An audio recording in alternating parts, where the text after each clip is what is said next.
Hi, Rich Edie with Wild Birds Unlimited in Cypress and on Memorial Drive. Today I want to talk to you about nest boxes. As you can see behind me here, we've got a large variety of nest boxes.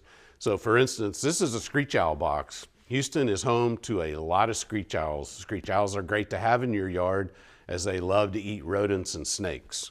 These need to go about 10 feet in the air and they need to be going up sometime in the early spring.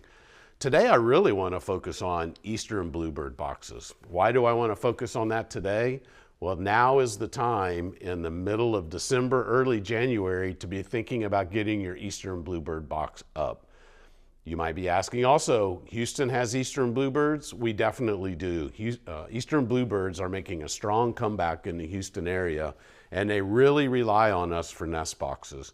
Why is that? Well, they're secondary cavity nesters. That means they rely on holes in trees that have been made by woodpeckers or old pecan trees that are hollowing out. Unfortunately, the competition is very high for those cavity nesters, particularly with the European starlings that we have in our area. So putting a bluebird box up in the backyard greatly improves their chances of rearing young. And the thing about bluebirds is, if you get bluebirds to move into your nest box, you can easily get 2, 3, or even 4 broods every year. The important part about getting a bluebird box up this time of year is right now, they are scoping the area looking for potential nesting sites. So in my own backyard, I've got a bluebird box up and I'm observing the male and the female going in and out of the box right now. They're not nesting.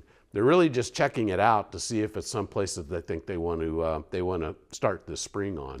So getting that nest box up right now is really going to improve your chances. So I say right now, I'm talking December, early January. You want to have that nest box up and ready to go.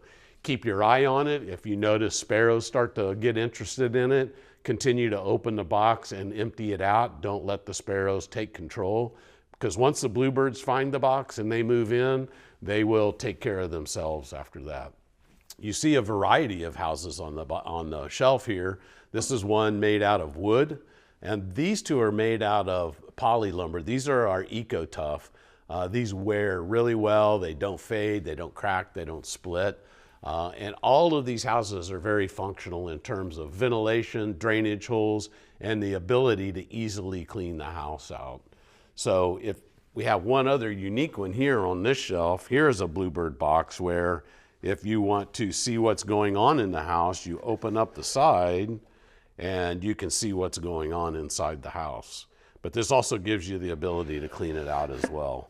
So bluebird boxes are a lot of fun to have in your backyard. If you say, I don't have bluebirds, well, you can easily get chickadees to move into these houses as well. So putting a nest box in your backyard is a great way to further enhance the enjoyment in your backyard, and you're really helping the birds. These boxes just need to be placed about 5 feet in the air. We've got mounting poles that you can put them on. You can hang them on your fence or on the side of your house, wherever you would like. So very easy to install and will really help the birds. So if you're interested in trying to attract bluebirds, come see us. We'll be glad to tell you more. Thank you.